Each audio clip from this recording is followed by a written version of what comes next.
Ladies and gentlemen, the CHCI 43rd Annual Awards Gala will begin in 5 minutes. So, can you tell us who you're wearing this evening? I'm wearing a gown I actually got last year for this year's event because I was so looking forward to it. It's a one-shoulder black full-length dress with a nice ruffle going down the side.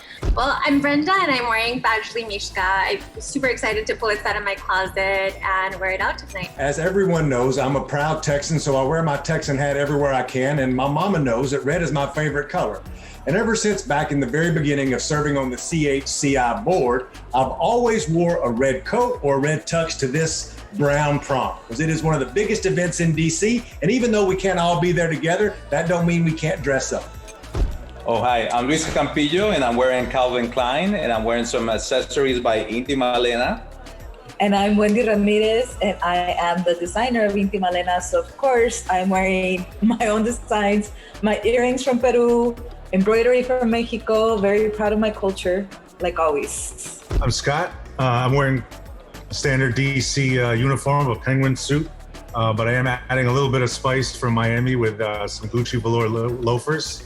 Consulted with a Boricua couture specialist, Angel Oliveira, and he approved my census-inspired Hágase Contar evening wear to remember, have fun tonight, but also all those voices in our community that need to be counted. Why is CHCI important to you? There's not a lot of avenues for young brown kids to get access to the power on Capitol Hill, so the fellowship program is the backbone of what CHCI does by giving young Latino students and students who have graduated an opportunity to go to Capitol Hill, work on Capitol Hill, network. CHCI is critical to bringing young Latinos and Latinas to Capitol Hill to open their eyes to what a career in public service could look like. I interned for Congresswoman Michelle Lujan Grisham, and I was able to see so many things firsthand on what goes on in policy. And because of that experience, I'm able to take it back to my hometown and give back to my community because I know how they think,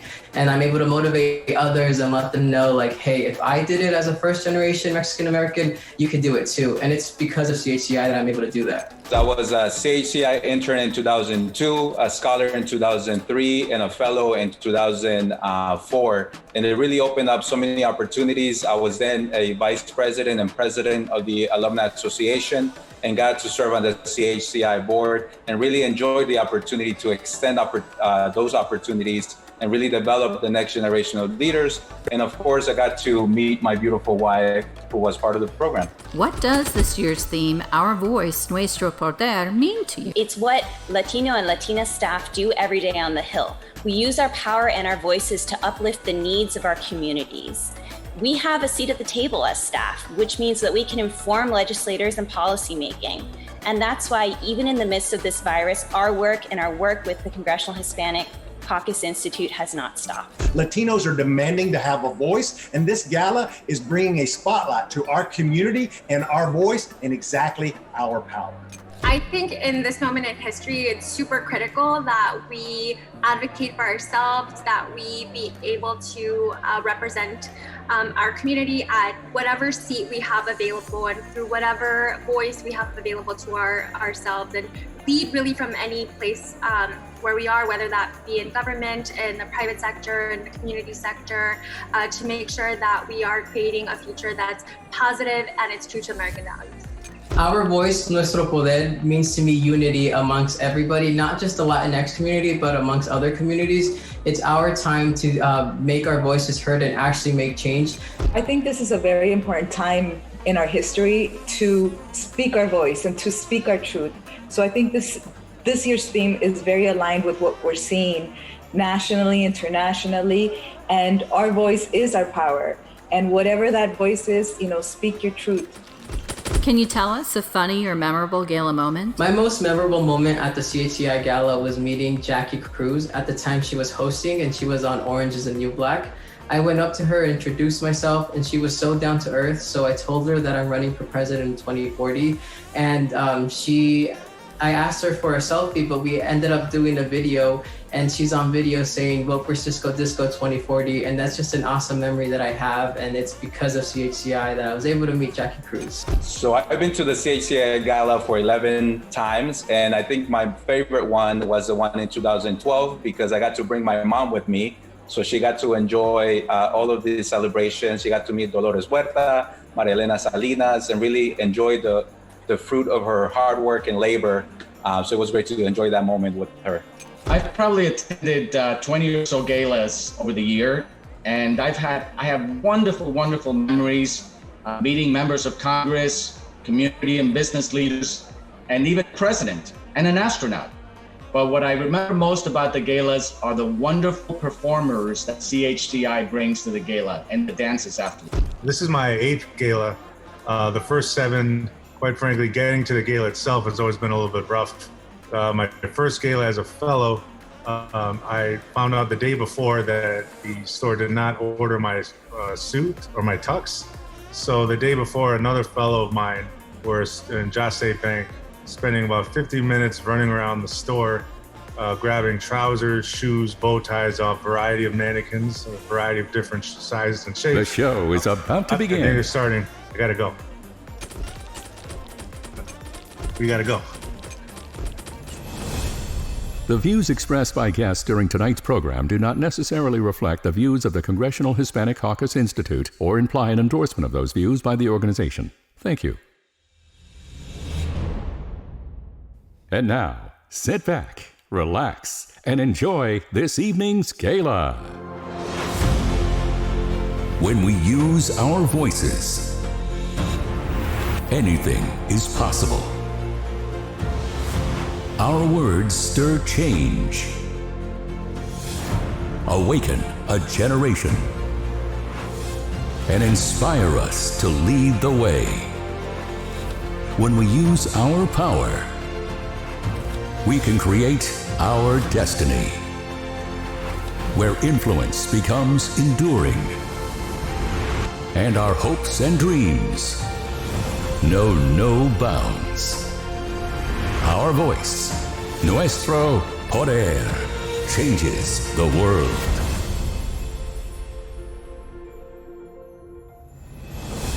And now, ladies and gentlemen, please welcome tonight's host, journalist, author, and MSNBC anchor, Alicia Menendez.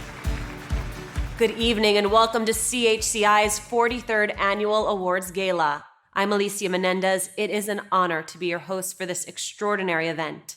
Since this is a virtual gala, we're going to use social media to help remind us that while we're apart, we're still celebrating together. So share tonight's experiences on Twitter using the hashtag CHCIHHM20.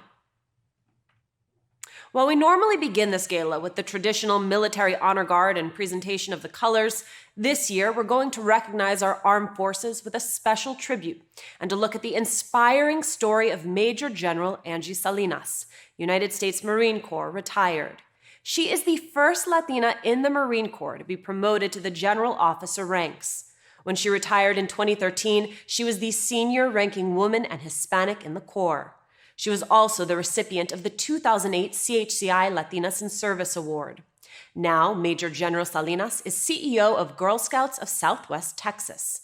Let's watch her tribute to America's service members. Good evening. I'm Major General Angie Salinas, United States Marine Corps retired.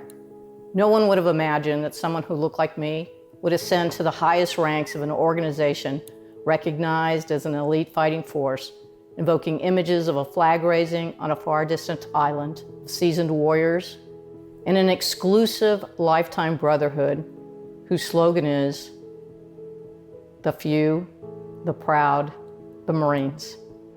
But it's not about me tonight. It's about all of us. Our history is replete with Hispanics who've served and earned the highest honors, with many making the ultimate sacrifice, defending our freedom. Since the Revolutionary War, we fought bravely in every conflict and in every branch of our armed forces. Hispanics serving in the military know that this is our legacy. From the 3,500 who joined the war between the states, 3 were awarded the Medal of Honor. We are inspired by Latino leaders, such as David Farragut, the U.S. Navy's first admiral. We follow in the footsteps of Private France Silva, a Marine who was awarded the Medal of Honor for service in the Boxer Rebellion in China in 1900.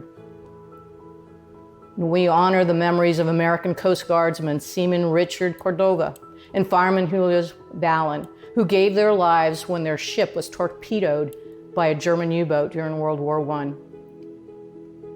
We're grateful for the aerial heroics of fighter aces like Lieutenant Colonel Donald Lopez, who flew 101 combat missions in World War II, and he later became the deputy director of the Smithsonian National Air and Space Museum. We're inspired by the Buccaneers, an all Puerto Rican Army regiment who were awarded 4 Distinguished Crosses, 125 Silver Stars, the American Presidential Meritorious Unit Commendation, and multiple other awards during the Korean War. And we humbly stand in the shadows of 17 Medals of Honor awarded to Hispanics during Vietnam. It's been nearly 19 years since the start of the war in Afghanistan and 17 years since Iraq, and Latinos have continued to serve with distinction as we proudly salute the living Medal of Honor recipient, Army Ranger Sergeant First Class Leroy Petrie. Today, hundreds of thousands of Hispanics, soldiers, sailors, airmen, Marines, and Coast Guardsmen serve, continuing the proud tradition of service to our nation, and I'm proud to have been one of them. We represent many backgrounds, many stories, and many achievements. We bring to our community the threads that make up the fabric of our heritage that make this country what it is. This is our story. This is our voice, nuestro poder. I want to remind you of the many sacrifices of those who have gone before us and the honorable and faithful service they gave to our country, for it is their legacy that we owe much. I served for 39 years as a United States Marine, the longest serving woman in the history of the Marine Corps. I rose from private to major general, and now I invest in the future as the CEO of the Girl Scouts of Southwest Texas. I want all girls to know it's not where we come from or what we look like, it's what we do. I want to thank CHCI for allowing this moment to remember the selfless service of those in uniform who return to our communities, better citizens, prepared to serve as selflessly as we did when we wore the cloth of the nation. So thank you very much, and enjoy the rest of the evening. Our armed forces and their families make incredible sacrifices for our nation every day, and we are honored by their service. Thank you. We are all here tonight to celebrate the mission of CHCI and the supporters who make their work possible. We'll also be honoring some of the most outstanding Latino leaders whose tireless efforts make them a beacon of change in our communities. To kick off this evening's festivities, I am delighted to introduce the President and CEO of CHCI, Marco Davis. Thank you, Alicia, for joining us and hosting tonight's event. Good evening. Welcome to CHCI's 43rd Annual Awards Gala, celebrating our voice, nuestro poder, and the Latino community. As we've all said so many times in 2020, this is not how I expected we'd be gathering. But it is truly moving to know that so many of you have joined us virtually and have continued to support CHCI's mission. But first, a note to acknowledge the current moment. We find ourselves in the midst of 2 crises. First, a global pandemic that emerged at the beginning of this year, and the continued racial and economic injustice that has been with us since the founding of this country, but boiled over this summer. These challenges have changed all of our lives irrevocably, but with more severity for some in our community.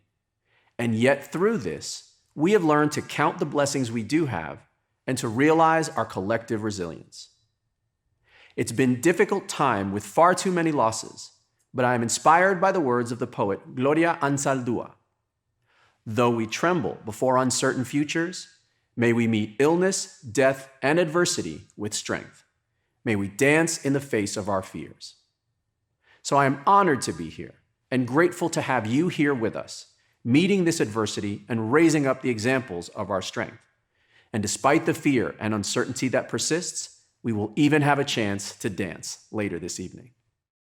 Tonight, we pay tribute to some of our most distinguished leaders and recognize our community's perseverance during the many challenges currently facing our nation. Throughout this gala, in addition to presenting awards to iconic figures in the arts, civil rights, and public leadership, we will also recognize the members of the Congressional Hispanic Caucus, or CHC, and showcase the emerging leaders in CHCI's leadership programs. And if that weren't enough, we will hear from some of the top leaders in the nation address our community. But first, I'd like to take a moment to recognize and appreciate the generous support our partners and sponsors provide, because that support is critical to CHCI's success. I would particularly like to highlight the support and partnership of Bank of America, who is our lead gala sponsor for the 6th year in a row. We are so grateful for their commitment and friendship. And now, a word from our friends at Bank of America. On behalf of Bank of America, I am thrilled to kick off the Congressional Hispanic Caucus Institute's 43rd Annual Awards Gala. Last year, I was able to join you in person, but this year, in an effort to stay safe, it's an honor to join all of you virtually. First, I'd like to recognize the incredible leadership of both Representative Ruben Gallegos, CHCI Chair, and Marco Davis, CHCI President and CEO, for their movement to create a COVID response fund to support the needs of impacted Latino families, but also for their leadership in the days and now months following the death of George Floyd. Second, I want to acknowledge and congratulate all the award winners tonight. It is a privilege to be with all of you on this special night.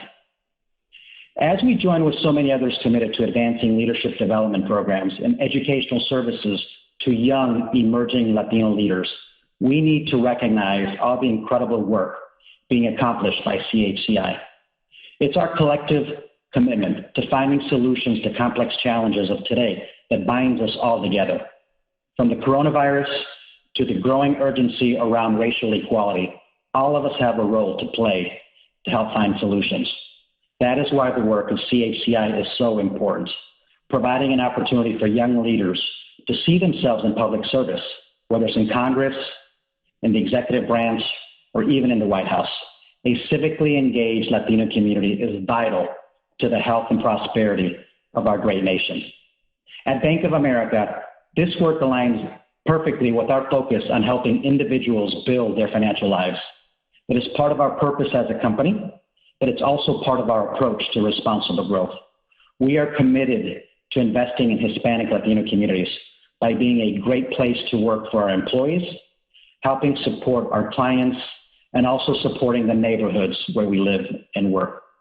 As co-chair of the bank's Hispanic Latino Executive Council, which is comprised of the top 200 Hispanic Latino executives at Bank of America, I've been fortunate enough to experience the commitment and energy of leaders at my company who are working to grow our Latino talent and also deepen relationships with the Latino community. All of our collective efforts add up. That is why I'm very, very grateful here to welcome all of you to CHCI's Gala. Muchas gracias. We are entering a new chapter in our lives. Our confidence is shaken, cracked. We didn't ask for it, but we are rising to meet it. And how far we've come isn't even close to how far we can go. There's a crack in everything for a reason. How else can the light get in? Tomorrow starts today. Coming up later on CHCI's 43rd Annual Awards Gala, we'll be honoring celebrity chef Jose Andres. You'll want to stay around for that. CHCI's work would not be possible without a strong chair to guide us in pursuing our vision and encouraging us to fulfill our mission. So it's my honor to welcome the chairman of the Congressional Hispanic Caucus Institute, the Honorable Ruben Gallego. Thank you, Marco, for your inspiring leadership during these challenging times. I want to extend my thanks to everyone who participated in the Leadership Conference last week and all of you here this evening for our 43rd Annual Awards Gala. This is a special evening, and I am grateful to everyone who has joined us to celebrate Hispanic Heritage Month. CHCI is so important in developing Latino leaders. Let me share a bit about what we've been doing. During this unprecedented global pandemic, we did what was necessary to first ensure the safety of our program participants, then successfully provided nearly 150 Hispanic students a unique virtual leadership experience this summer. This fall, we will continue our leadership programs with virtually 22 fall interns and 23 fellows. But we can't do this work alone, and we appreciate your ongoing support, whether it's financial or through your efforts as friends and allies. Our fellows and interns are using the knowledge, the connections, and most importantly, the experience they gain in their communities to affect change. For example, summer internship participants held community forums to highlight local resources for combating COVID-19. And our R2L Next Gen participants crafted model census awareness promotional campaigns to ensure we are all counted. Your support ensures that this work continues in communities across the country. The work that we are doing at CHCI is more vital than ever as we build a cadre of new Latino leaders. While tonight is typically a time to celebrate the successes of this organization and our community, this year it is also time to continue to draw attention to the unprecedented challenges we have faced this year. And while it seems like every day our community faces new obstacles, we continue to show strength and resilience. As we have done time and time again, we will overcome. We are not defined by what holds us back. We are defined by how far we have come and how far we will continue to go regardless of the obstacles put in our way. Whether it's health education, racial economic disparities, climate change, slower economic growth, or a broken immigration system, we will be key to resolving every major issue our country faces. And it is because of the vision and leadership of many of you joining us this evening that in every facet of American life, we are no longer on the sidelines. We are powerful, so let's use that power. What is also as powerful is our devotion to our families, communities, and the country, coupled with our determination and hard work that has strengthened the backbone of this nation. This is our truth. CHCI has remained true to its mission since it was founded more than 40 years ago. We must continue to strengthen CHCI in order to grow the representation of Latino leadership in all fields. Together, we must use our voice, nuestro poder, to realize our potential and reach new heights. I am proud to chair the Congressional Hispanic Caucus Institute. I am prouder to know that all of you are standing side by side with us. Thank you.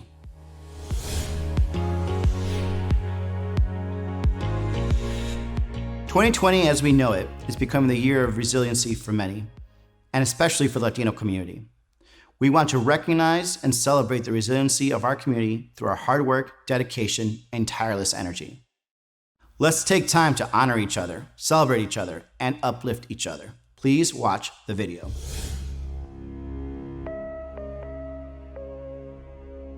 "2020 has been so telling on so many issues facing the Hispanic community. The Latino community in this country has been facing 3 crises all at once: COVID-19, racial injustice, and an economic crisis. We are seeing the impact of what happens to people without access to health insurance, without access to safety nets, people who cannot work from home because they're frontline essential workers. When the country needed us to step up, we did. We kept this country alive, but it has been tough.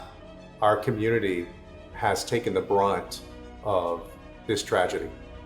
You see that Latinos are more likely to be infected, to be hospitalized, and also to die from COVID-19. Unfortunately, I've been in a lot of neighborhoods across America. I saw Latinos being on the front lines, from supermarkets, delivery companies, to working on the farms. Many of them are unheard heroes of this pandemic.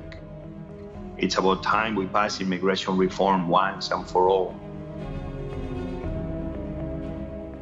The brutal killing of George Floyd shocked the country in so many ways, but for many, many others, it was yet another reminder that we have not come far enough on race, on justice, and on equality in America. To see how this country rallied together, people of all backgrounds, to denounce systemic racism, that was quite a moment for our nation. To see the reaction tells you that this time is different. We have the opportunity, with the nation looking more closely than we have in a long time at these issues, to pass well-needed reforms. When it comes to working on a policy agenda, if we are not at the table, who is going to be raising those issues that are important for our communities? I've heard of many stories of the community coming together, and it is inspiring. We are resilient, and we will overcome this. But we're going to have to spend money, and we have to spend it in an equitable manner across the way. You have to make sure the Latino community will benefit from that. The only way America succeeds is if Latinos are succeeding, but you can't fix what you can't measure, and that's what the census does. It's important that across industries in this country and also in politics, that Latinos have a place at the table, that they have a role in decision-making, in setting policies at City Hall and state legislatures and in Congress. If we are undercounted, then we will be invisible. That means we've got to get out of our chairs, register people to vote, make sure that they fill out the census. This is more than just the most important election of our lifetime. This is an election really that is a life and death election for many of us. El Paso knows that very well. All of the people marching in the streets demanding change, the families struggling to put food on their table, they know it very well. We have an obligation to act. From voting rights and civil rights, to health care and education, to jobs, transportation, immigration, and the environment. Our voice is in our representation. Our voice is at the table because of our vote.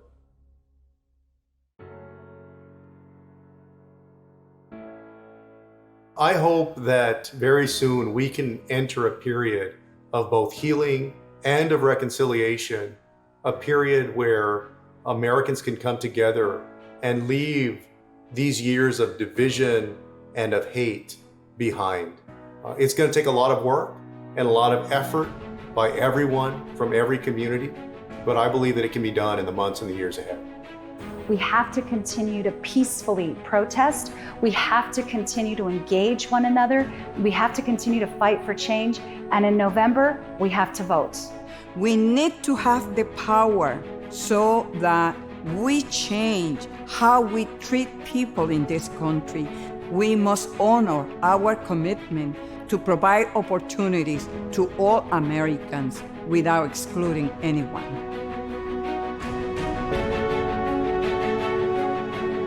And this is a moment where we should be lifting up leaders who have a vision of what a more just society would be, what Congressman Lewis would have called the beloved community.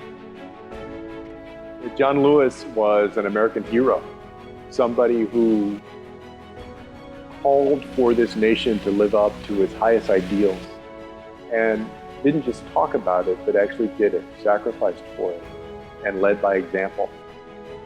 He will continue to be an inspiration for generations of people who seek the beloved community that he spoke of. And now it's our challenge to make it happen. Our voice is nuestro poder. Our voice es nuestro poder. Our voice es nuestro poder. Our voice es nuestro poder.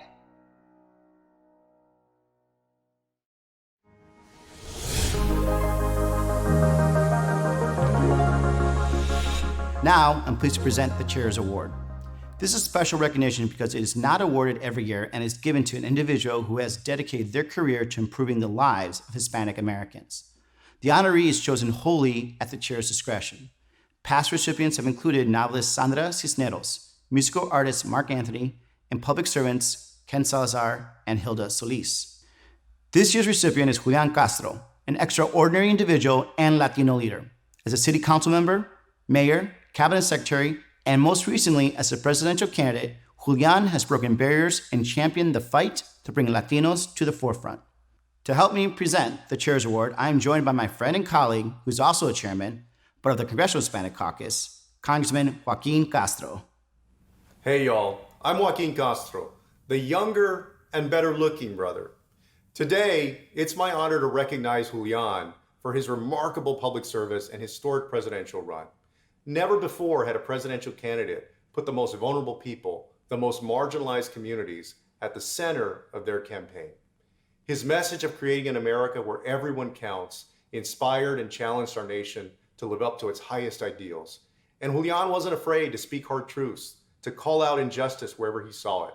Whether it was standing up for people experiencing homelessness in the tunnels under the famous Las Vegas Strip, or fighting for asylum seekers suffering from this administration's cruelty at the border, Julian always puts people first.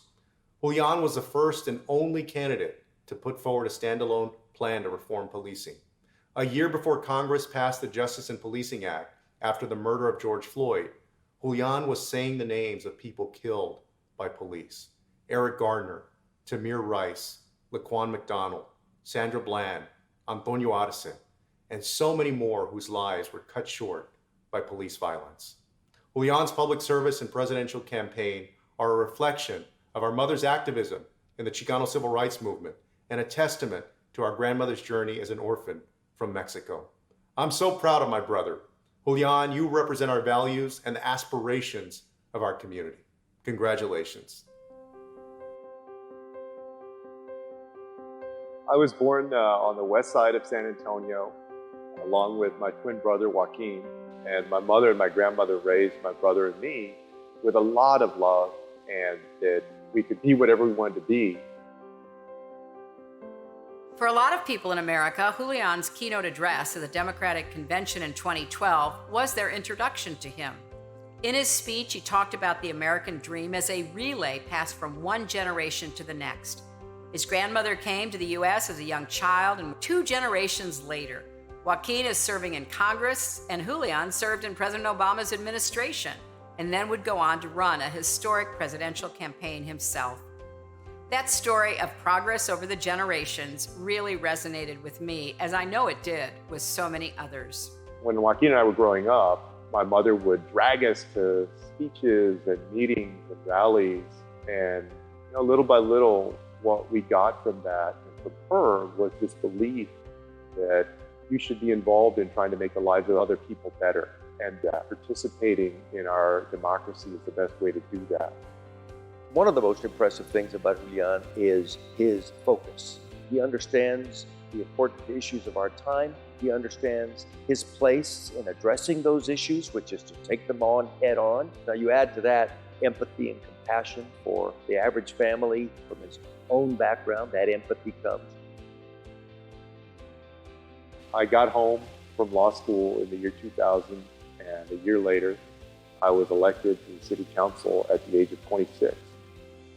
You ran for mayor once, and an unsuccessful race, but then spent the next 4 years picking people's brains, enhancing people's confidence in him. And when he ran the second time, it was, I think, a foregone conclusion. Julian Castro would be the next mayor of San Antonio. If there was one thing I was determined to do as mayor, it was to improve educational opportunity. And so we launched Pre-K for SA to invest 1/8 of a cent of sales tax to serve 22,000 4-year-olds with high-quality, full-day pre-K. To me, passing Pre-K for SA was my most proud moment. And also, one of the things that we did was try to lift up neighborhoods that had been long forgotten. And San Antonio got investment from HUD in Choice Neighborhood Grant, a Promise Neighborhood Grant. That, I think, got the notice of the Obama administration. And ultimately, I think that's part of why I was offered the role of Secretary of Housing and Urban Development. In his run for president, he pushed the conversation forward on many important issues that are too often overlooked.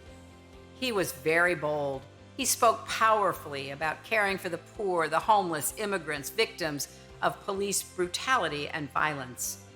Many of those issues have never been more relevant than they are today, as we battle numerous crises that disproportionately affect marginalized and people of color.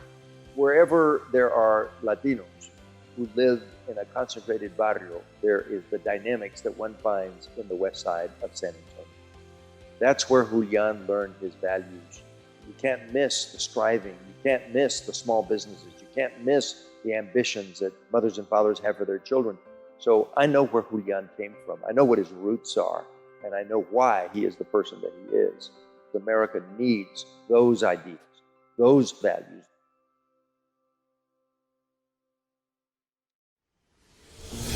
Accepting this year's Chairs Award, Secretary Julian Castro. Hey everyone, thank you so much for this wonderful award. I want to thank CHCI for the recognition. It means a lot to be recognized by such a distinguished group. During my time at HUD a few years ago, I had the chance to see firsthand the good work that CHCI has done, helping to give opportunity to so many young people who have an interest in public service and in politics.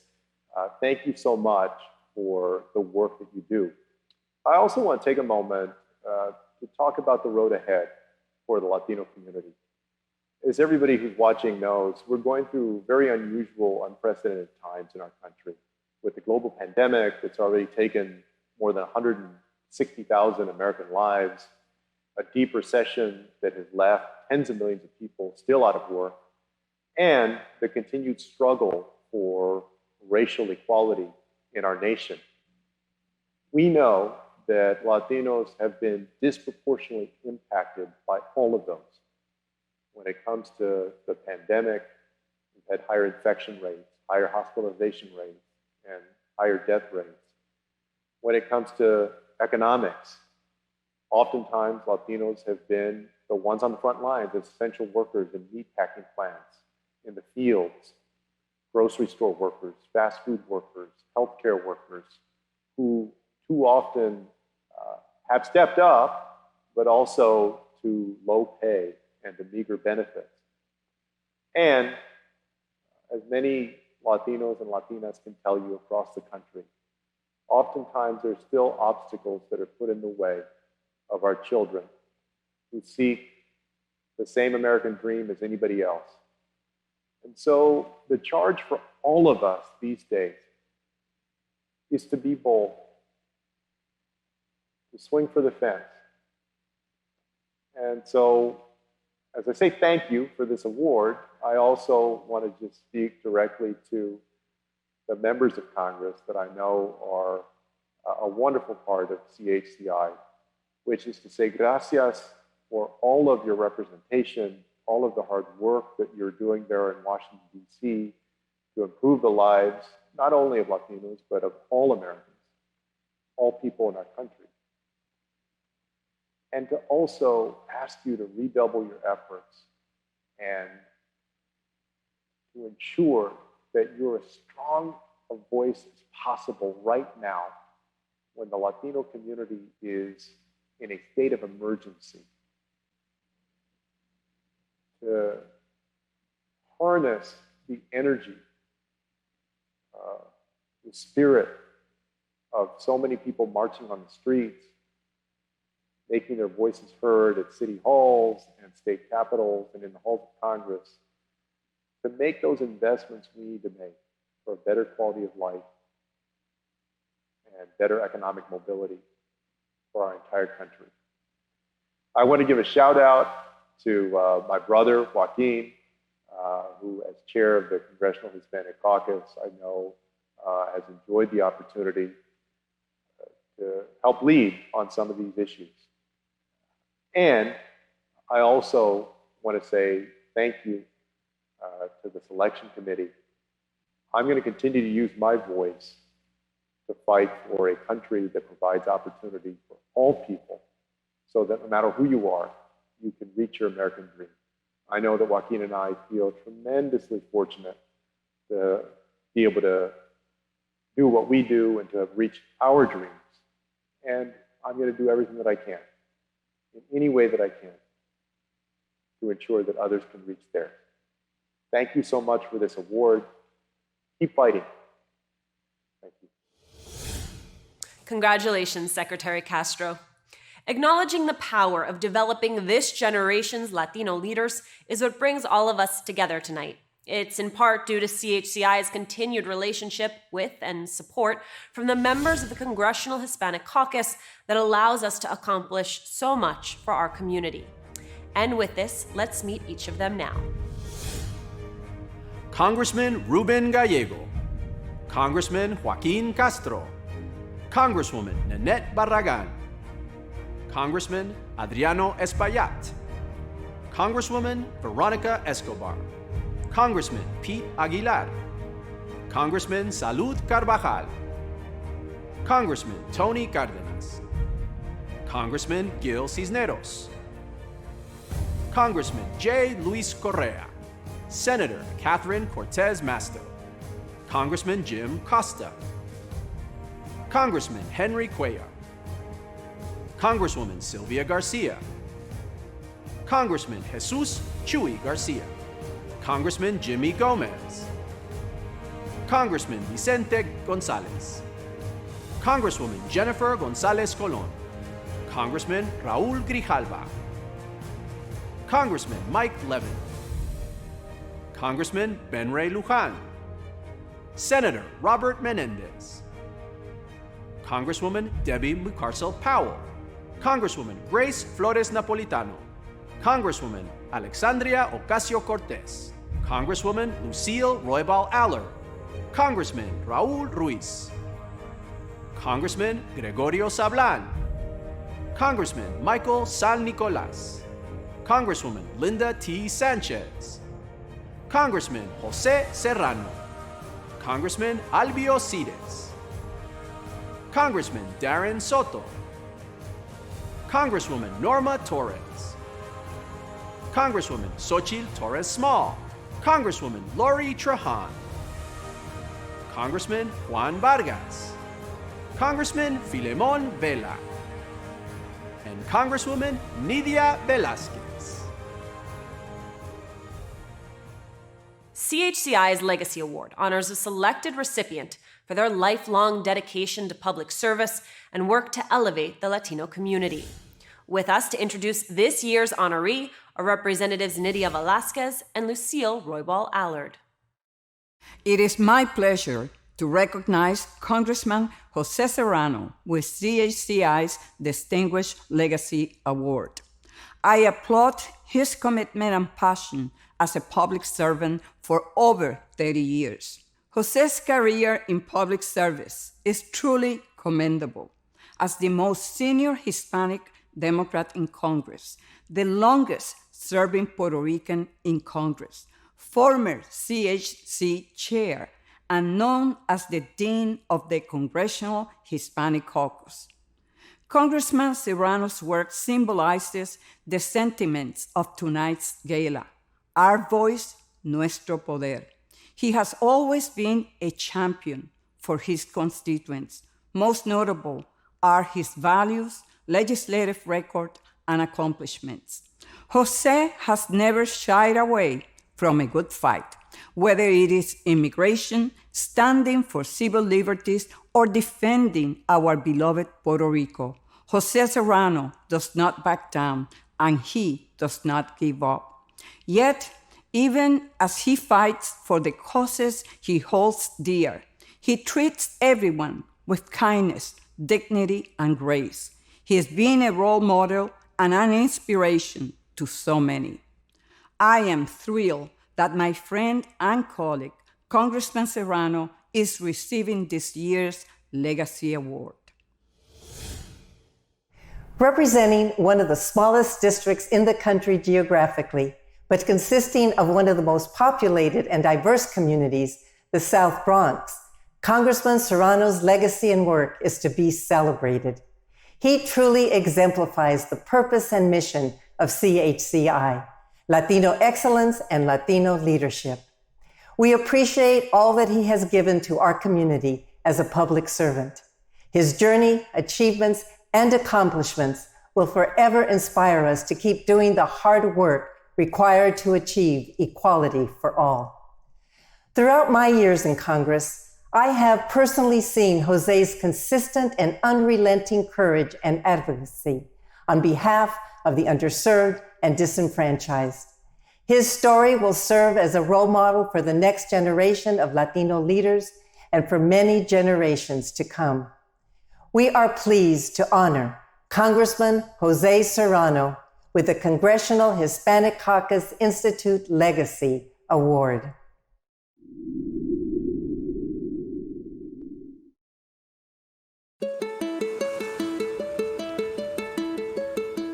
was born in Mayagüez, Puerto Rico, which is on the western part of the island.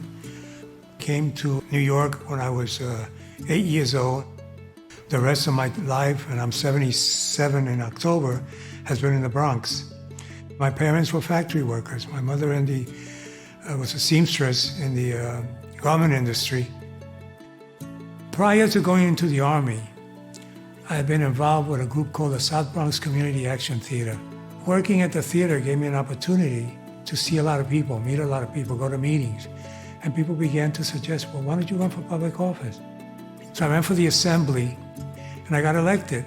And I haven't lost in elections since 1972. Yeah, first of all, you have to understand he's a pioneer. I mean, there was not a lot of Latino voices in Congress when he came in. And I think he took it upon not only to be a great defender and protector of Puerto Rico, but also to Latino community across this country. I think he's driven by that sense of service and that sense of responsibility. Jose is quite quiet, but he is relentless.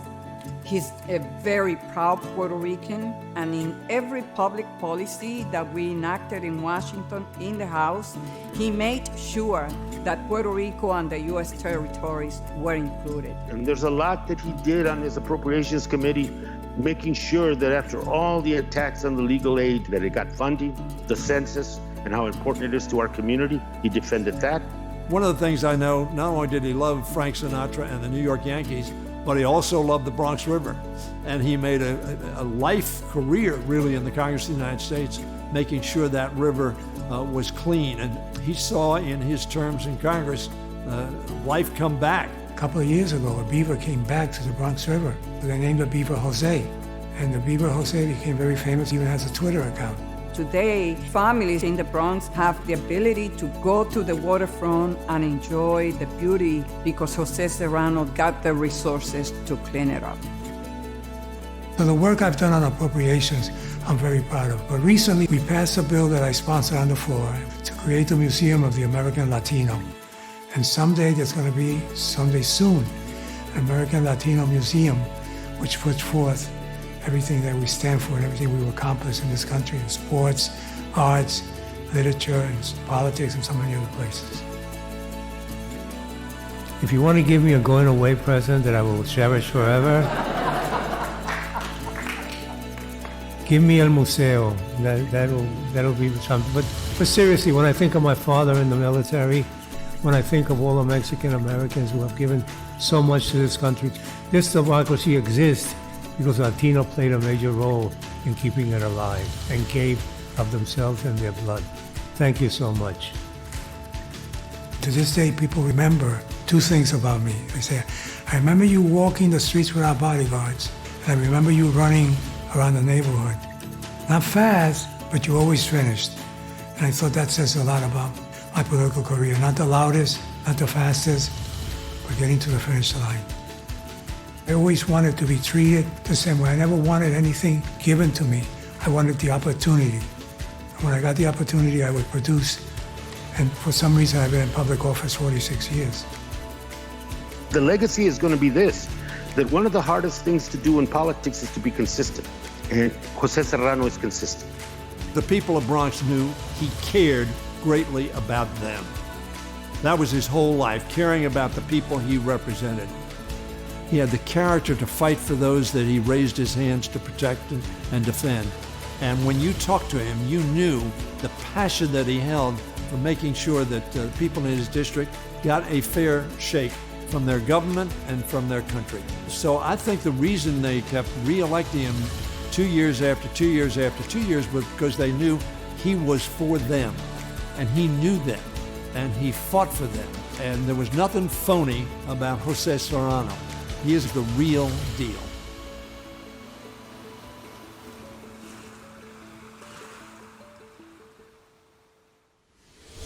Please welcome Representative Jose Serrano. Well, I want to thank all my colleagues in the CHCI and the CHC, my colleagues who have spoken tonight, the folks who have made tonight possible for me in accepting this legacy award. I'm so honored. When I first came to Congress, one of the first I did was to join the Congressional Hispanic Caucus. And at that time, there weren't too many of us, so it was like the next person up, which still holds today, but you didn't have to wait. So I pretty quickly became chairman of the caucus. And I'll always remember that there was a swearing-in ceremony with Salomon Ortiz from Texas and Ed Roybal from California. Ed Roybal being one of the founders of the caucus. And they swore me in. And that's a picture that I think Lucille Roybal Allard has in her office. I think I gave her a copy. And it's a great memory. And the caucus has always been that group that would always stand up for people who needed a voice. And just not for Latinos, because, when we advocated for better education, for better housing, for better health care, for better treatment in the military, that sprays around to everybody else. So we were doing it for everybody, while the newspapers might have thought, the media, that we were asking only for Latinos. So that's the work of the caucus, and the caucus has been just wonderful throughout the years. And I would recommend to all the newer members of the caucus that they study the history of the caucus, because there were many battles that we fought on immigration, on health care, on what is called the SNAP program now, food stamps. We also played a major role, and I'm glad that I played a role in it, in telling the rest of the Congress, it's not just 50 states. There are territories. We have Guam, Samoa, the American Mariana Islands, Puerto Rico, Virgin Islands, many others, a couple of others. And so that made it possible to allocate dollars to the territories in a better way than was done in the past. That made it possible to ask for help from different federal agencies when something like Hurricane Maria and Irma hit Puerto Rico. That changed, and the caucus now is much larger than it was in those days. And we were able to make a change. And now I can't imagine what it's going to be like in the next few years, because there's going to be more Latinos being elected to Congress, and we're going to just be a force. And right at this time is when the continuation of the work that we started with Javier Becerra and Ileana Rosletnin and other people about the Latino Museum, the American Latino Museum, that is key. People say it's a museum. No, it's more than a museum. It'll be an archive. It'll be a place to document. It'll be a place for people to take videotapes they have, movies they have, books they have, information they have. We want to know. We want to go out there and say, who was Rita Moreno and winning all those awards? Who were the California Mexican Americans who introduced Spanish movies and Spanish theater to the West Coast? Who was, Roberto Clemente, and what did he mean to not only to baseball, but to American history? And on and on and on, the Cuban Americans and all the work that they've done in building up industry and being involved in everyday life in this country. So the museum becomes something much more important than what we think it is. And I'm just so happy that we were able to push it forward. Now we have to get it through the Senate and then get the money to get it built. But I think it's going to happen. The importance of the Hispanic Caucus will be one where our internship programs, our leadership programs, and what we're asked to do as we assume positions within the Congress of chairman of this committee, chairwoman of that committee, member of that committee, member of the leadership. As we do that, we will continue to grow, and we have to be ready for that. I won't be with you in person, but I've given you 30 years, so it's time for a new leadership now to come and take it over. And there are people now in college who will be in the Congress in a few years, and they also have to be brought along and told what it means to be a member of the caucus and how much we can accomplish. Congratulations to Representative Serrano. Go ahead and send those tweets showing your appreciation. Next, I want to introduce Assistant Speaker Benray Lujan with a special message from the Speaker of the House, the Honorable Nancy Pelosi. I want to express my appreciation to all of you for being part of CHCI's 43rd Annual Gala recognizing Hispanic excellence. It's my esteemed pleasure to welcome House Speaker Nancy Pelosi. She has charted a path for countless others in public service and continues to break barriers as the first woman Speaker of the U.S. House. Speaker Pelosi has been and continues to be an avid supporter and tremendous ally of the CHCI community. Welcome, Speaker Nancy Pelosi. On behalf of the U.S. House of Representatives, thank you, Chair Gallego, for the honor of virtually joining the Congressional Hispanic Caucus Institute for your 43rd Annual Awards Gala. It is a joy to do so during Hispanic Heritage Month as we celebrate the beauty, diversity, and strength of the Latino community, and as we proudly declare our voice, Nuestro Poder. This evening, we honor 4 outstanding leaders who have enriched and strengthened the Latino community and indeed the entire country. Secretary Julian Castro, a leader who has lifted up our communities and whose life is the embodiment of what is possible in America. He and Joaquin personify the American dream. Representative Jose Serrano, a cherished member of the U.S. Congress, fighting for South Bronx families for 50 years, including 16 terms in Congress. Isabel Allende, dazzling us with her magical storytelling, and I've read all of her books, and using her voice to speak out on behalf of women and vulnerable families. Jose Andres, a saintly man who has brought food, hope, and healing to millions during their darkest moments. Tonight, we celebrate these champions and so many others who have inspired, empowered, and enabled countless Latinos to stand on their shoulders to reach new heights, including in the halls of Congress. As House Speaker, I am grateful for the leadership of the CHCI to bring more diversity to Congress, where I'm so proud to serve with 38 members of the Congressional Hispanic Caucus, including 10 freshmen. Led by the CHC, House Democrats are leading the charge to advance a more perfect union with liberty and justice for all. With justice in healthcare, combating environmental injustice and the disparities that we see in the coronavirus crisis disproportionately targeting communities of color. It is unconscionable that Latino children are 8 times more likely to be hospitalized for COVID-19 than their white friends. Democrats are proud to fight to bring relief to Latino families, including mixed status families. With justice in our immigration system, understanding that immigrants make America more American. With justice in our economy, building a system that empowers all workers and families to succeed in a 21st century economy. And with justice in our legal system, ensuring that all are treated equally under the law.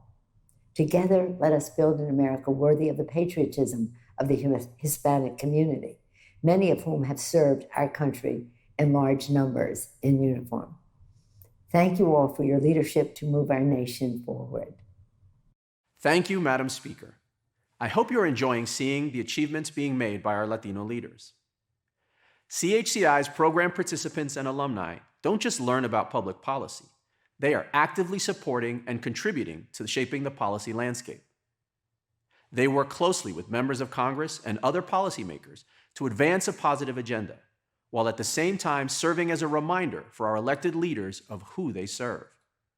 The young people who begin as participants in our programs are overwhelmingly first-generation college-goers, and the majority come from families with modest incomes. After our programs, they go on to take on leadership roles, like congressional chiefs of staff and legislative directors here in Washington, but also roles beyond DC, like foundation executive directors in philanthropy, like C-level executives in the corporate world, and leadership roles in the nonprofit arena. Our work to develop the next generation of Latino leaders through our leadership programs is year-round, and it cannot be done without the investment of financial resources. We are grateful for the generous commitment of our supporters, such as the corporate sponsors who have stood by us even in this difficult economy, and who you are seeing highlighted this evening. Because of the pandemic, we have shifted our work to a virtual setting in order to continue. But one thing that's become clear is that if ever CHCI's existence and the work that we do had meaning, it's more important than ever to put more Latinos in leadership roles so that our voices and perspectives are represented when significant decisions are being made about our lives. If you are in a position to help us keep fulfilling our mission, please consider making a donation at chci.org/donate. Thank you. We'll be right back. Thank you for staying with us. So much more coming up, including our recipients of the Medallion of Excellence and the American Dream Medallion. And later on, enjoy the eclectic avant-garde fusion of electronic and Caribbean sounds, the Colombian sensation Bomba Estéreo. We'll be back after these messages from our sponsors. What kind of a company do I want to work for? A company that's always kind of trying to change the status quo. If you have a good idea, you can actually get it done. That treats their employees as they would their best friend, like human beings. To have a bigger impact than just what's in it for them. That is safe for me and for my community. Giving back to the community, that's what it's all about. I want a rainbow of ages, of genders, of colors, of ideas. I want to work for a company where I know that I matter. The network has to be prepared to absorb whatever is going to come its way. Mantener las comunicaciones es algo muy importante hoy en día. We're always preparing. We are constantly looking at it. We're constantly monitoring. Tengo mucha responsabilidad con mi trabajo. The most rewarding thing about the work we do is whenever we see a customer able to communicate back to their loved ones. That is why we do what we do. Estamos totalmente comprometidos con nuestra red para que en estos tiempos puedas seguir conectado con el trabajo, la escuela y sobre todo con tus seres queridos. Por mucho tiempo, los problemas de salud que han afectado a nuestra comunidad latina han sido ignorados. El COVID-19 ha resaltado la desigualdad en los Estados Unidos y ha afectado especialmente a los nuestros. Ahora, tú puedes tomar acción sobre lo que ocurre con nuestra salud. Es necesario que personas de todas las razas y etnias se sumen a estudios clínicos para encontrar soluciones efectivas. Visita Pfizer.com/estudios clínicos para conocer nuestro compromiso.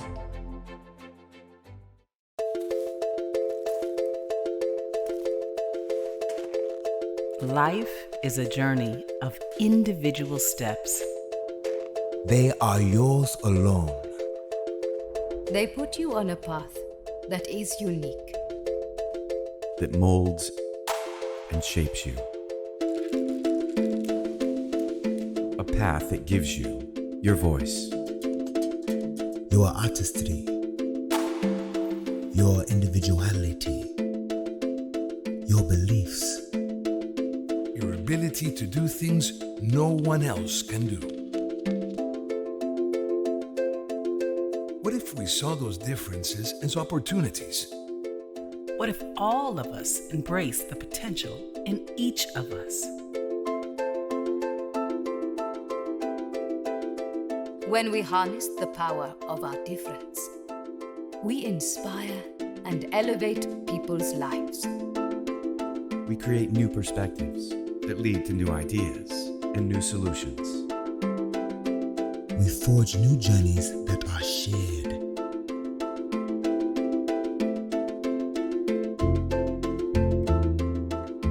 Imagine how far we can go when we take that first step together.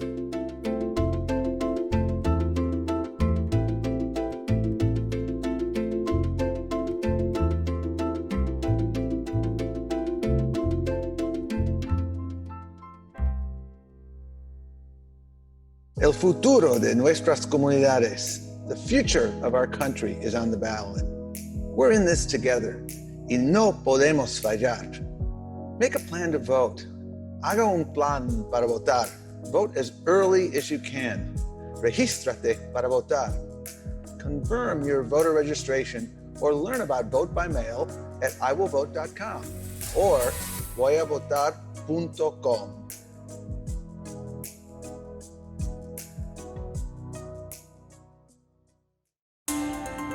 Our paths aren't all the same. We have different perspectives on the best way forward. But on issues that matter, like climate change, we're more alike than we think. We want cleaner solutions, and that means working with each other. So the innovators in America's natural gas and oil companies have teamed up with the country's brightest minds. and reduced carbon emissions to the lowest in a generation. Let's make tomorrow better together. Welcome back. For those of you who may not be as familiar with us, CHCI is a national, nonpartisan, nonprofit Hispanic Leadership Development Institute, originally founded in 1978 by 4 members of the then newly formed Congressional Hispanic Caucus. We've been supplying new leaders to fill the ranks of Capitol Hill staff and other government roles since then, through internships, fellowships, and leadership programs. But we've also evolved over 4 decades, and now have fostered a cadre of leaders for not just the public sector, but also the private and nonprofit sectors. We're truly developing the next generation of Latino leaders for all fields. And to complement that work, we convene public officials, corporate executives, nonprofit advocates, and community leaders to discuss the pressing issues facing the Latino community and the nation, and identify solutions that can be implemented in both policy and practice. Of course, one of the reasons we're able to do the work of developing leaders and to engage outstanding established leaders effectively is because of an exceptional board of directors and advisory council that include powerful and brilliant individuals from many walks of life. I want to acknowledge and thank the members of those bodies for their wisdom and stewardship through both calm and turbulent waters. And I want to take just a moment to acknowledge a special member among them. You see, our board secretary, Lily Eskelsen Garcia, is concluding her term as president of the National Education Association this year, having served since 2014. The NEA is the nation's largest labor union with more than 3 million educators, and Lily is the first Latina ever to lead it. Lily, thank you for all you've done for CHCI, for the nation's teachers, and for education in America. Now let me share a few important numbers with you. Over the course of this year, we will serve nearly 200 emerging leaders in our programs, and through them, grow our alumni network to more than 4,000. The 38 members of the CHC, the largest Hispanic caucus in history, are our strongest champions and allies. Nearly 1 out of 5 Fortune 500 corporations are our friends who support us in this work. And most importantly, the 63 million Hispanics in the United States are our family and the reason we do this work.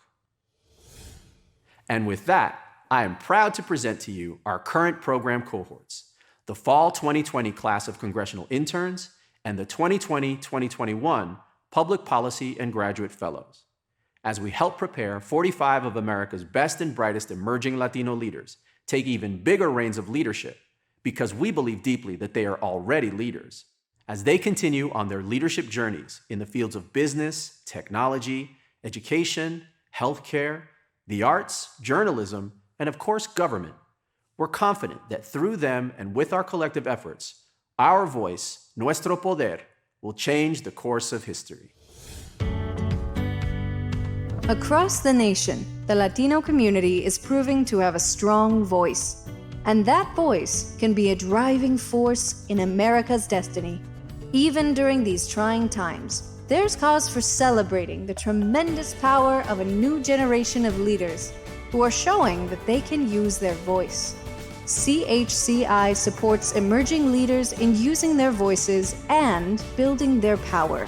This year's 45 CHCI congressional interns in policy and graduate fellows come from 18 states. They encompass 44 areas of study from 39 academic institutions across this nation, and 28 are the first in their family to attend college. They represent a diverse tapestry of 18 different heritages.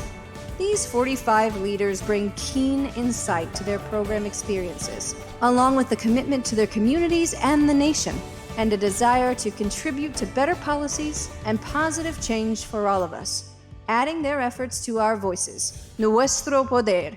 By participating in our programs, CHCI's interns and fellows further hone their leadership and advocacy skills and join a network of dedicated leaders in public life.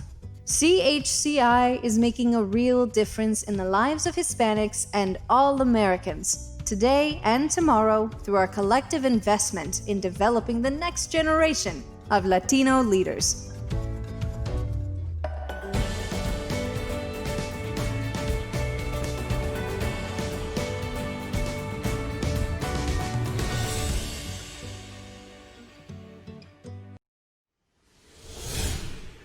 Coming up later, a special message from former Vice President Joe Biden. And now, back to Alicia Menendez.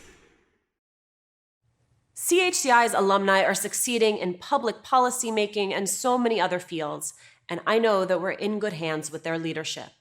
But it takes more than hard skills to build a successful career.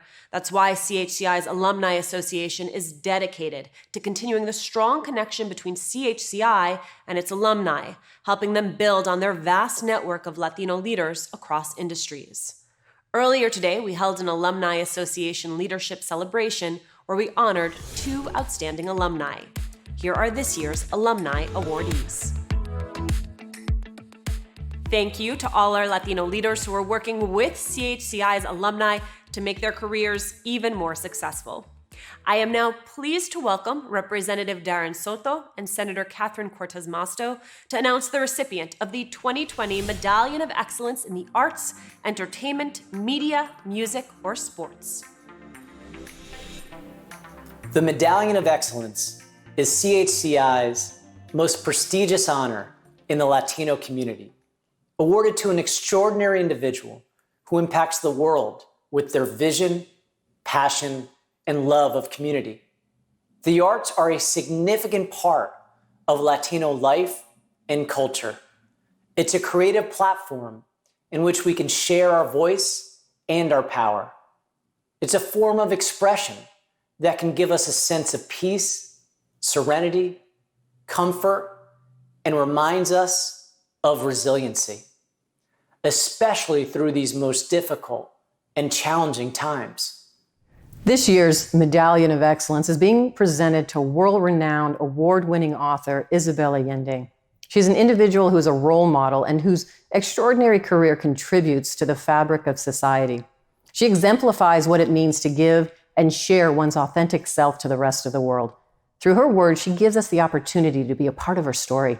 Her work represents our community's rich and diverse culture, our destiny, and our legacy.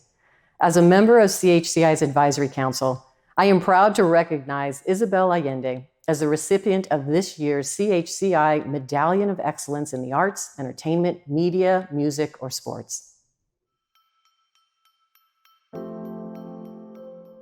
I was born in Peru of diplomatic Chilean parents. My father abandoned my mother when I was 3, and we moved back, my mother and the kids, to my grandparents' house in Chile, where I grew up. Later, my mother remarried another diplomat, and I started traveling with my stepfather. So my childhood was about saying goodbye to places, friends, dogs. It was not a very happy childhood. Isabel, at a young age, realized that her mother was left with 3 young kids, and she had not finished studying. She didn't have a profession, and that definitely marked Isabel to understand that as a woman, she had to find her own way without depending on a man. Years later, in my early 20s, I discovered that there was something called feminism. There were millions of women in the world that were thinking like me, and they had an articulate, intelligent, humorous language to express it. So I found my calling. She's a natural storyteller, a great listener, a person who was warm, humble, and filled with passion for life. I've always been telling stories. I have been fascinated with stories. I remember things in terms of stories. In 1981, I started a letter for my grandfather who was dying in Chile, and I couldn't go back to bid him farewell. My grandfather died, and I kept on writing and writing. And after a year, I had 500 and something pages on the kitchen counter, and that was my first novel, The House of the Spirits. I had no idea what I had written. I had never expected it to be published, let alone did I expect that it would be a success. When House of the Spirits came out, it was exploding all over the world. And in my family, those women who read portions of the book to the women who didn't read. It was incredible.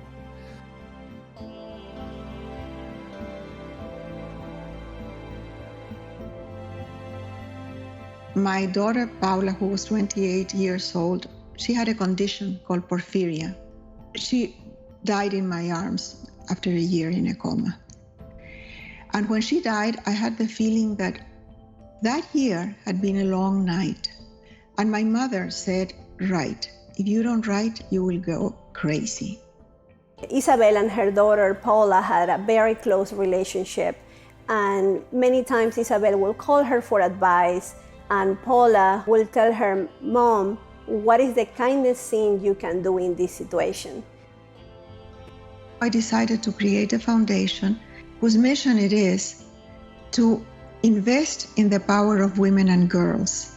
So we try to work on education, defense against exploitation, and of course, reproductive rights. Now we focus a lot on immigration and refugees because there is a global crisis, and not to mention the crisis we have in the border with Mexico. You know, women and children first. And I love, so many of us want to protect people or save people. And what does she say? I want them empowered.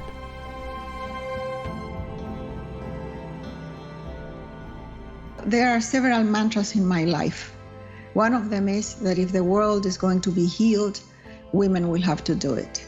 We have to end the patriarchy. And from then on, we can start building something better and brighter and more just.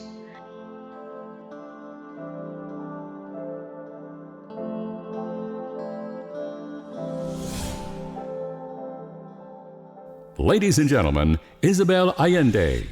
I am honored to receive the Medallion of Excellence Award from the Congressional Hispanic Caucus Institute. This distinction is not mine alone. It belongs to millions of Latinx who contribute so greatly to this country. We are 18% of the population. 32 million of us can vote. We are a force. I am a privileged immigrant. Let me tell you why. I was born in Peru, raised in Chile, traveled in my youth following my stepfather's diplomatic posts. I became a political refugee after the military coup of 1973 in Chile, and I have been an immigrant in the United States for 3 decades. In other words, I have been a foreigner all my life. I didn't come here pursuing the American dream. In fact, I never thought I would end up belonging here. In 1987, while living in Venezuela, I traveled to the US on a book tour. In Northern California, I fell in lust with an American lawyer, and my passionate Latin temperament led me to leave everything behind and move to his house without an invitation. The plan was to get over the infatuation, but that didn't happen. And 6 months later, I forced him into marriage. We were together for 28 long years until love and lust vanished. Then we divorced. I was alone for a long time, 2 or 3 months as I recall. And then I married another American lawyer. By then, I was 75 years old. Hopefully, this is my last husband, but one never knows. Due to special circumstances, in 1993, I was sworn in for my citizenship in the private chambers of a larger-than-life African-American judge in San Francisco. After the brief ceremony, I promised him that I would give back to this country. In 2015, when I received the Medal of Freedom from President Barack Obama, I wrote to the judge and sent him a photo. By then, he was retired, and he wrote me back, saying that he was happy that I had fulfilled my promise. Maybe by then, he had read one of my books. When I say that I am a privileged immigrant, it's because I was never undocumented. I was able to learn English. I make a living with my writing, so I never had to do underpaid manual work as so many have to do. And I have adapted pretty well. I love being bicultural. I have not given up anything of what I had before. My friends, my memories, my language, most of my rituals and customs, my cuisine, my music, or my red lipstick. I just keep adding all that is wonderful about the United States of America. And I raise my voice as loud as possible against all I don't like. That's the right and the duty of every citizen. This country has given me opportunities and respect I would have never had in Chile. And for that, I am grateful. Here, my son found a wonderful wife. Here were born my 3 grandchildren. I have written 22 or 23 books. And here, on December 6, 1992, my daughter Paula died in my arms. After my daughter's death, I created a foundation whose mission is to invest in the power of women and girls worldwide, but also, or mainly, in the United States. In the last few years, I have focused on migrants and asylum seekers at the Mexican border, where thousands and thousands of desperate people hope to find some safety in the United States. I can't even begin to tell you their tragic stories, the accumulated and prolonged suffering that is happening right now in those refugee camps. That's what they are, refugee camps. All of us here in this magnificent gathering of successful Latin immigrants or descendants of Latin immigrants need to remember why and how we are here now. We have all been offered the opportunities that other people can only hope for. I receive this award with gratitude and humility, and I vow, as I did 30 years ago to that judge, that I will keep giving back to this country to the last day of my life. We appreciate and recognize the wonderful work and talents of Isabella Allende. If, like me, you loved The House of the Spirits or Paula or A Long Petal of the Sea, share your stories on Twitter using the hashtag CHCIHHM20. Our next honoree is literally feeding the world during an incredible time of crisis. It's my pleasure to introduce Representative Veronica Escobar to announce the recipient of the 2020 American Dream Medallion in Education, Science, Medicine, or Civil Rights. Being a global humanitarian, visionary, a man of the people are just a few words that describe CHCI's recipient of the 2020 American Dream Medallion in Education, Science, Medicine, or Civil Rights, celebrity chef Jose Andres. His endless commitment to serving and helping people around the world, especially in their time of need, is extraordinary in uncertain times. We recognize Chef Andres's courage and passion as he serves a global community with care and dignity. Jose Andres inspires all of us to be better and to do better. We are proud to honor Chef Andres for his dedication to ensure equality, diversity, and social justice for all. He embodies CHCI's values to lead, inspire, and achieve excellence. And his work personifies the sentiments of our gala theme, Our Voice, Nuestro Poder. His visionary leadership impacts thousands around the world, one nourishing meal at a time. He does not wait. He does not back down. What he does is sacrifice, respond, and advocates to ensure that those in need, wherever they are, from any walk of life, are not without food, shelter, or resources. It gives me great honor to recognize Jose Andres as the recipient of this year's CHCI 2020 American Dream Medallion in Education, Science, Medicine, or Civil Rights.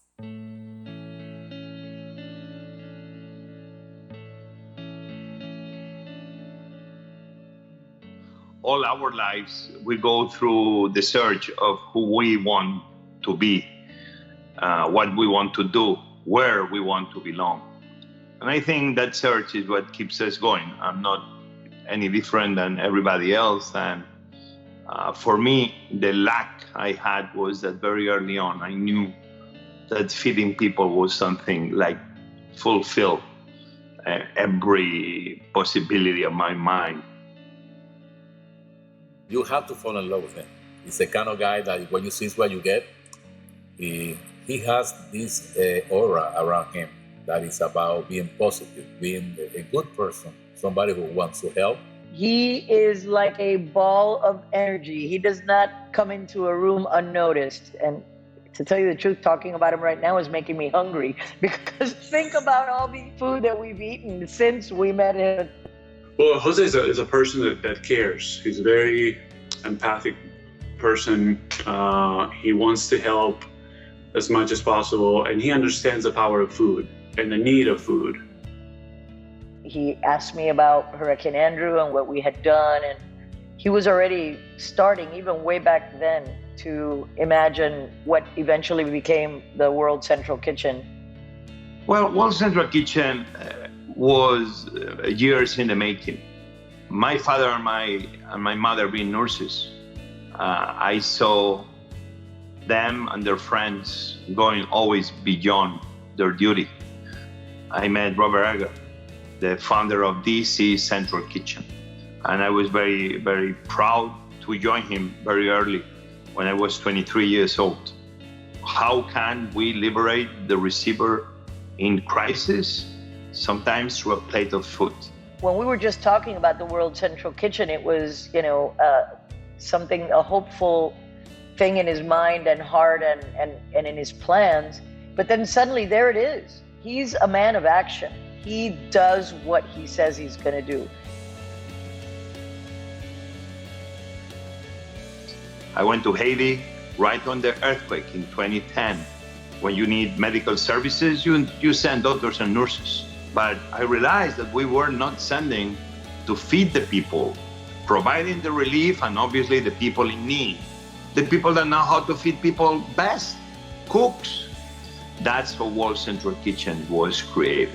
Since then, we've been in fires, in typhoon, earthquakes, volcanoes exploding, obviously in hurricane. Every situation that the unexpected puts people in a very difficult situation. We show up, and using the local resources and local teams of volunteers, we are able to start feeding people immediately. I asked him, why do you do this? I mean, he said, that makes me happy. I know he'll continue to do it because it matters to him. It's very, very important. He's a very special man, and his legacy is, I think, is just beginning. The new American dream cannot be about being selfish, cannot be about I, the person, should be about we, the people. And what's good for me must be good for you too. Your success must be the success of others that come along the way with you.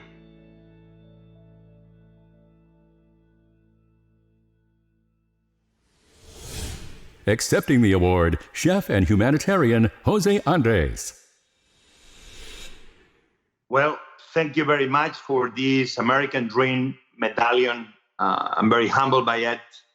I will accept it, but only with one condition. I accept it understanding that this is not a medallion for I, the person, for Jose, the cook, but this is a medallion to the men and women of World Central Kitchen and every other person around the world that they put everything aside to feed people in need, many times, often, without recognition. So this medallion goes to all those men and women that they've been amazing through this pandemic, working 24/7 during weeks, if not months at the time, moving from one state to the next when the next crisis show up, going to Beirut in Lebanon when we had the big explosion, showing up in the Gulf of Mexico, not knowing where the hurricane Laura will land, being ready there to start feeding fellow Americans, only caring about Americans. No, if they were Republicans or Democrats, but we, the people, all together. That's the medallion what's for. Not for me, but for them, because they are the ones that make it happen. And we need to remember that America will always be better when really we take the essence of the meaning of we, the people. When we come together, we can overcome every issue. So for that, thank you for this medallion, and thank you for recognizing the work that those women and men, they've been doing every single day through this pandemic and beyond. Chef Jose Andres has an amazing gift of resiliency and leadership. Tonight, please share on social your own stories about Chef Andres. Perhaps you've enjoyed one of his many restaurants, or your community or family has been touched by his generosity. We want to hear about it on Twitter using the hashtag CHCIHHM20.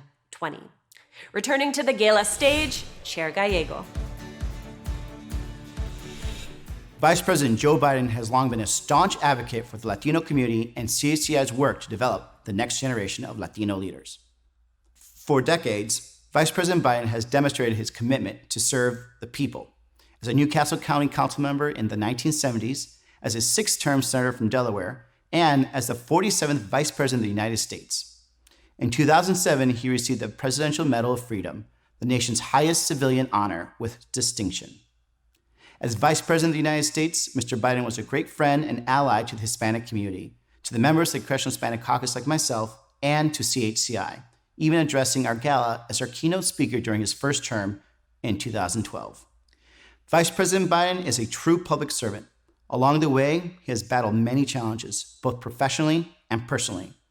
Yet through it all, he has always shown a compassion and empathy for the struggle of others and a commitment to helping young people reach their full potential. Most importantly, Joe Biden understands that as Latinos, our story is the American story, and that the success of our nation depends on the success of all of us. He shares our values, the importance of family, of faith, and of hard work to create a better future. I am honored that he is with us on this special occasion. Please welcome Vice President Joe Biden.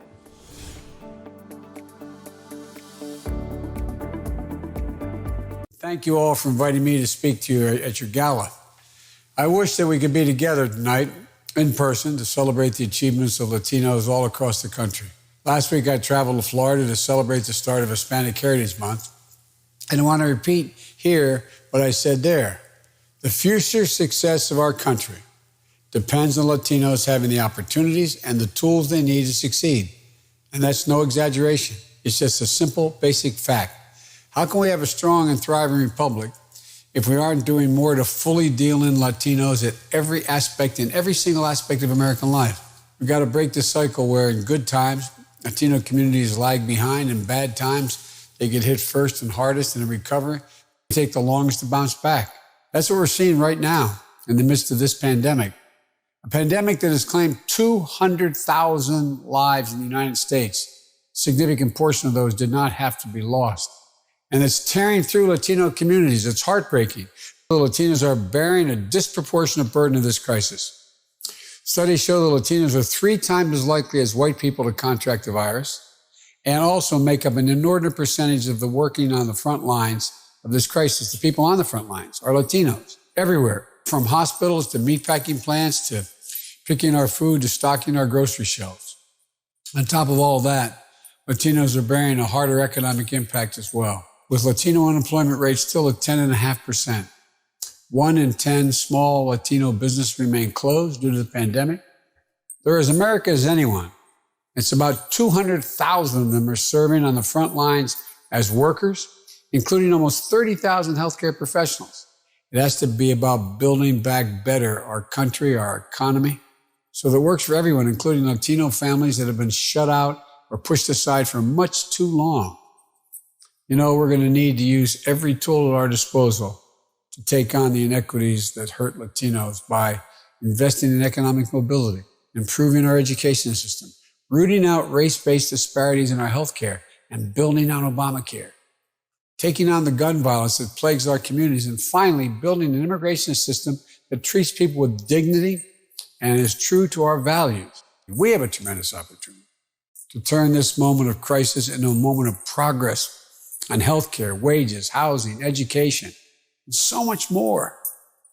You know, I truly believe we can reach more as a nation. We can rebuild the backbone of this country and finally bring everybody along. Our democracy depends on every voice being heard. So please, make your voice heard. Get engaged, get involved, get your communities mobilized for action. That's how we're going to continue to move toward a more perfect union. Together work toward that. Thank you for having me, and thank you for your continued leadership. We'd like to thank former Vice President Biden for his remarks at tonight's gala. CHCI is grateful for his support and participation. And later, Alicia and I will return to close out the gala.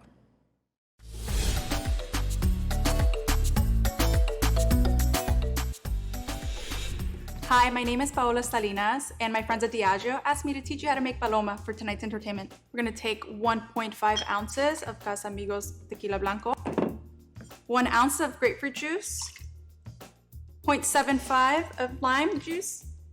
Give that a little stir. Top with club soda. And finally, garnishing it with a grapefruit wedge. Cheers to you, CHCI. And now, back to Alicia Menendez. It has been an honor and a pleasure hosting tonight's gala. Although a virtual event like this is new to me, I have felt right at home here on your screen. I hope you have all enjoyed your time with us and will take away the many uplifting stories we've seen tonight and inspiration for change in our community. To close out this event, I'm going to welcome back the President and CEO of CHCI, Marco Davis. Thank you, Alicia, for being here with us this evening. I'd also like to thank our honorees and all of tonight's participants and presenters. We have accomplished so much in this time we've had together. Our 43rd Annual Awards Gala has come to an end, but our important work doesn't stop here.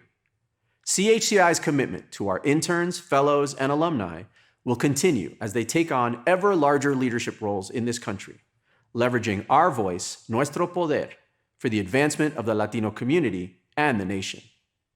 Even though we were not physically together, we have been juntos apart, and I, for one, have enjoyed tonight's virtual event enormously. I hope you all have too. Buenas noches, and please stay safe and healthy. Thank you for attending the 2020 CHCI 43rd Annual Awards Gala. Good night and stay safe.